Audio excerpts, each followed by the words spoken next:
Everyone, আমি সুস্মিতা। আমার নতুন আরেকটি ভিডিও তোমাদের সকলকে জানাই আরও একবার স্বাগত। আশা করছি তোমরা সবাই খুব ভালো আছো, আমিও ভীষণ ভালো আছি। আজকে পুরীতে আমাদের লাস্ট ডে। সকালবেলা ঘুম থেকে উঠেছি ওই 5:30, আর এখন রেডিও হয়ে গেছি দুজন মিলে।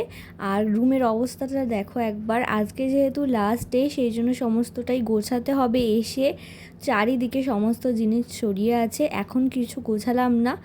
আর সাথে ছাতা নিয়ে নিলাম। আমরা এখন যাচ্ছি সমুদ্রের ধারে।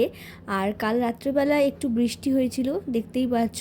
হোটেলের এই বারান্দাটা যেহেতু খোলা সেই জন্য জল ঢুকে গেছে। তো আজকে আকাশ মেঘলা, আজকে সানরাইজ ভালো করে দেখতে পাবো না, কালকে খুবই ভালো করে দেখেছি।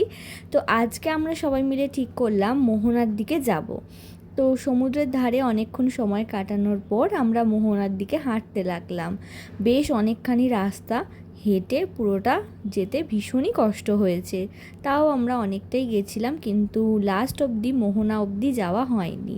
তো যাই হোক, আমরা নিরাশ হয়ে ফিরিনি, কারণ মোহনার একটু আগেই এই দেখো এখানে ফাঁকা পুরো, আর একটু গেলেই মোহনা ছিল। তো এখানে বালিতে ভর্তি তোমার ঝিনুক ছিল।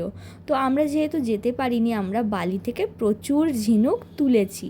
আর তারপর আবার পুরীর সমুদ্রের ধারে এসে একটু টিফিন করে নিলাম ডিম পাউরুটি দিয়ে।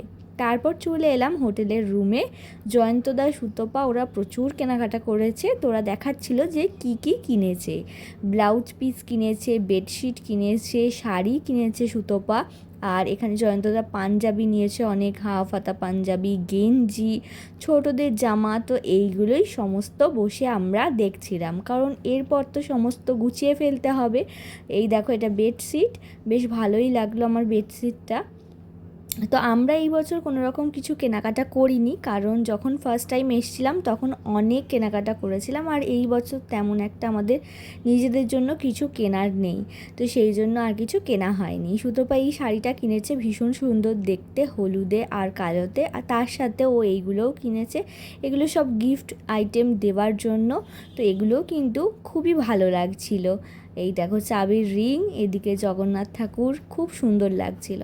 তো আমরা দুপুরবেলা তারপর খাওয়া দাওয়া সেরে নিলাম। আজকে স্নান করতে আর যাইনি, সমস্তটা গোছাচ্ছিলাম। দুপুরবেলা খাওয়া দাওয়া সেরে তারপর আমরা কিন্তু এই 3টে সাড়ে 3টে নাগাদ করে বেরিয়ে পড়েছিলাম। হাঁটতে হাঁটতে টুকিটাকি যা জিনিস নেওয়ার ছিল সেগুলো, যা ধরো খাজা বা শাঁখ, এই রকম জিনিসগুলো নেওয়া হলো। তারপর সমুদ্রের ধারে বসে চা বিস্কুট খেলাম। ঘড়িতে এখন বাজে ওই 6:45। তারপর আমরা 6:15 নাগাদ করে সমুদ্রের ধার থেকে রওনা দিলাম হোটেলে, এবার বাড়ি যাওয়ার উদ্দেশ্যে। আকাশটা কি সুন্দর লাগছিল বলো সন্ধ্যেবেলা। তো এসে স্নান সেরে নিয়েছি, সেরে ভালো করে রেডিও হয়ে গেছি, সমস্ত লাগেজ গোছানো কমপ্লিট। রুমটার ওপর একটা আলাদাই মায়া জন্মে গেছিলো এই কদিনে। তো সেই মায়া ত্যাগ করে আমরা যাচ্ছি। রাতের ডিনারটাও সেরে নিলাম। এখন ঘড়িতে বাজে ওই 8:30, আর আমাদের রাত্রেবেলা ট্রেন আছে 10:40। তো চলো বেরিয়ে পড়া যাক। আমাদের এদিকে গাড়ি চলে এসেছে, সবাই তো একসাথে হবে না কারণ এতজন। তো আমরা 2-3বার গাড়িতে অল্টারনেট করে করে গেলাম। তো এই যে লাস্ট সমুদ্র দেখা, তো ভীষণ মন খারাপ লাগছে। আবার খুব তাড়াতাড়ি নিশ্চয়ই আসবো জগন্নাথ দেবের কাছে, প্রত্যেক বছরই অফিস থেকে নিয়ে আসে এই টাইমে। নিশ্চয়ই আশা করছি সামনের বছর আসতে পারবো। তো আজকের মতো ভিডিওটা এখানেই শেষ করছি। তোমাদের আজকের ভিডিওটা কীরকম লাগলো অবশ্যই কমেন্ট করে জানিও। আমাদের ট্রেনও এদিকে দিয়ে দিয়েছে, আর রাত্রে সুন্দরভাবে একটা জার্নি করে আমরা সকালবেলা কিন্তু নেমে পড়েছি আমাদের গন্তব্যস্থলে। তো আজকের মতো এখানেই ভিডিওটা এন্ড করছি। আশা করছি তোমাদের ভিডিও ভালো লেগেছে। ভালো লাগলে লাইক, কমেন্ট, শেয়ার করতে কিন্তু একদম ভুলো না। আর নতুন হয়ে থাকলে অবশ্যই চ্যানেলটাকে সাবস্ক্রাইব করে দিও, পাশে থাকা বেল বাটনটা প্রেস করে দিও আরও নতুন নতুন ভিডিও দেখার জন্য।